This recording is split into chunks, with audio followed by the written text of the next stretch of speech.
बहुत पुराने जमाने की बात है। एक छोटे से कस्बे में एक गरीब औरत रहती थी जिसका नाम आयशा था। उसका शौहर मेहनतकश था, लेकिन किस्मत उसका साथ नहीं दे रही थी। रोज मेहनत करता, लेकिन घर में मुश्किल से ही चूल्हा जल पाता। घर की हालत दिन ब दिन खराब होती जा रही थी। कई बार तो ऐसा होता कि दोनों पति पत्नी भूखे ही सो जाते।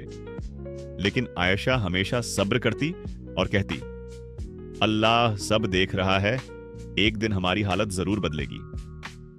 एक दिन उसका शौहर बहुत परेशान होकर बोला, अब यहां रहकर कुछ नहीं होगा, मैं दूसरे शहर जाता हूं, शायद वहां कोई काम मिल जाए। आयशा का दिल टूट गया, मगर उसने हिम्मत दिखाई और बोली, जाओ, अल्लाह तुम्हारे साथ है। शौहर चला गया और आयशा अकेली रह गई। शुरू के कुछ दिन तो किसी तरह गुजर गए, लेकिन फिर घर में खाने को कुछ भी नहीं बचा। भूख से हालत खराब होने लगी। मजबूरी में वह अपने देवर शौहर के बड़े भाई के घर गई। दरवाजा खटखटाया और रोते हुए बोली, मेरे पास कुछ नहीं है, मैं बहुत मजबूर हूं। बड़े भाई ने अपनी बीवी से कहा, इसे घर का काम दे दो, जो बचा खाना हो दे देना। बस वहीं से उसकी परीक्षा शुरू हो गई। आयशा सुबह से रात तक काम करती, झाड़ू, बर्तन, कपड़े, खाना, सब कुछ। लेकिन उसे मिलता क्या?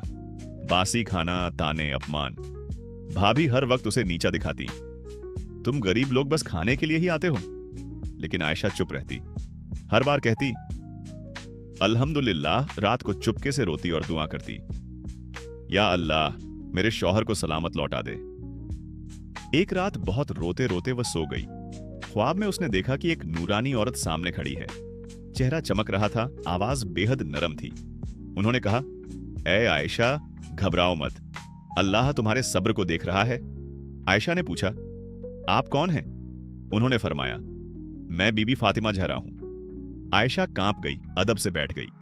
बीबी फातिमा जहरा ने कहा, तुम 10 दिनों तक 10 बीबियों की कहानी सुनो, जुमेरात से शुरू करना, और 10वें दिन अल्लाह तुम्हारी मुराद पूरी करेगा।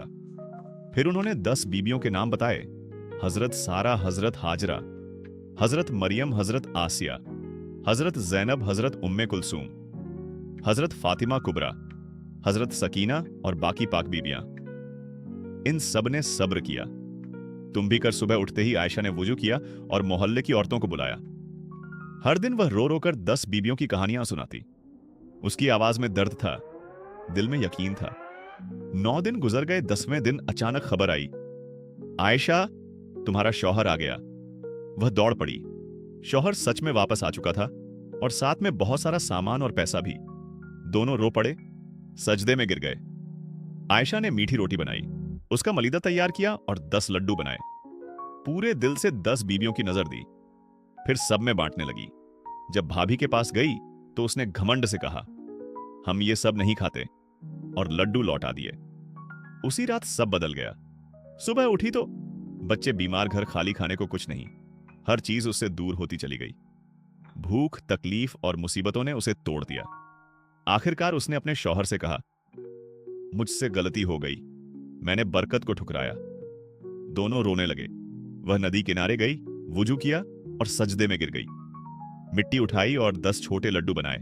रोते हुए बोली, या अल्लाह मेरी तौबा कबूल कर। जैसे ही उसने नजर दी, वो मिट्टी के लड्डू मोती बन गए। दोनों हैरान रह गए। जब घर लौटे तो देखा, बच्चे ठीक घर वैसा ही, सब कुछ वापस। दोनों ने सजदा किया और कहा, अल्लाह तू सबसे बड़ा है। सब्र करने वाला कभी खाली नहीं जाता। घमंड इंसान को तबाह कर देता है। सच्चे दिल से की गई तौबा कबूल होती है, और नेक लोगों की याद और दुआ में बरकत होती है। अगर कहानी पसंद आई हो तो लाइक करें, शेयर करें और सब्सक्राइब जरूर करें। अल्लाह आप सब पर रहमत फरमाए।